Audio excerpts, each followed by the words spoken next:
Now that you've had the chance to make the connection with the unit circle and triangles and exact values, we're going to go back to drawing triangles in the different quadrants.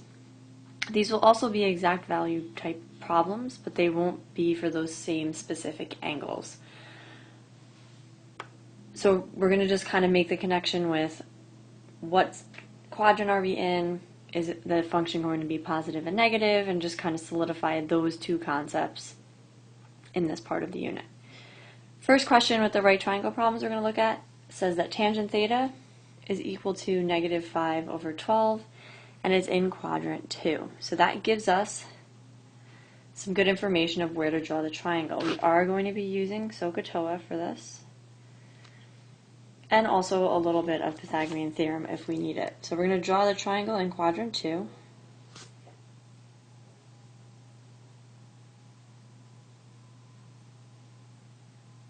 Always making sure to connect to the x-axis like we did before. It's opposite over adjacent, so we're going to put the 5 and the 12 here. And if you recognize this as being 5, 12, 13, you can fill in that third side. Now it's important here, there is going to be a negative sign with the 12 because you want to think about this as if you were plotting this point 5, comma,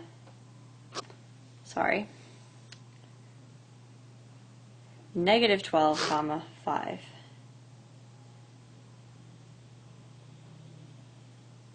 In terms of the quadrant that we're in.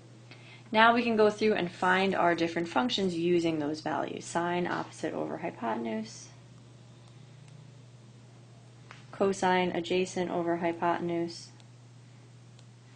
Now I put tangent in here, although we're only really finding the other 5, so we'll keep the negative 5 over 12. You can check that with the sine over cosine. The rest of them we're just flipping, so we have 13 over 5, negative 13 over 12, and negative 12 over 5. So whenever you're finding all 6, what you want to make sure is that 4 of the functions are negative if you have any negative signs. So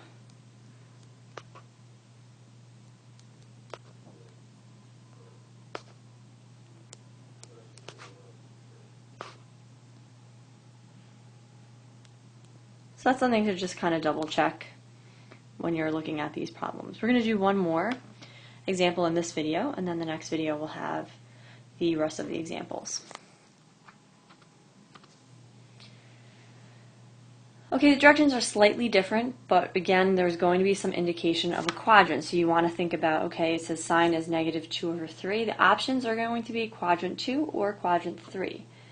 But we're going to be going in between the values of pi and 3 pi over 2. So if I label my axes, really what does this mean? It means that I'm going to be in quadrant 3. So we'll put our triangle in quadrant 3. We'll label our opposite over our hypotenuse. And this is negative.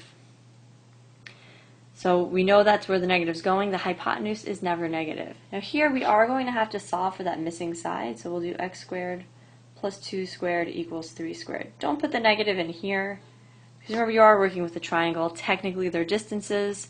You don't want that to mess up your calculations later on if you by accident put the negative and don't square it correctly. So we're going to get x is equal to the square root of 5. What is that going to mean? Well, you'll have some rationalizing in this, and you're used to that from the exact values from your 30, 45, and 60 already. Okay, so sine we already know, but it's always good to rewrite it because then you're flipping that over for cosecant. Make sure to carry the sign over for the reciprocal functions. Cosine is going to be root 5 over 3, which is not bad until you flip that over. So if we flip that over for secant, oh, and I forgot that we should have a negative sign there as well. So we are in quadrant 3, which means tangent is positive. You can still think about your all students take calculus. That means all the other functions are negative, and tangent and cotangent are positive. Okay, so if we're going to then do the negative 2 over 3, or I'm sorry, negative 2 over negative root 5, you're going to be rationalizing, and it will become a positive 2 root 5 over 5. for tangent. Now, I wouldn't flip that for your cotangent value.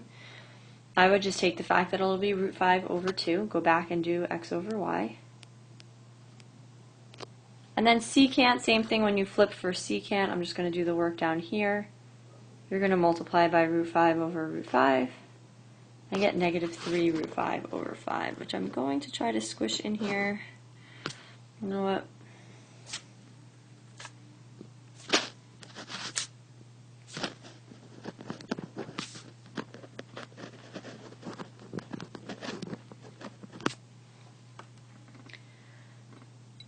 So essentially it's very similar to the packet that you did with the exact values, except you're drawing new triangles with different values. And each triangle will be slightly different. You'll be given information about a trig function and a quadrant where to graph it.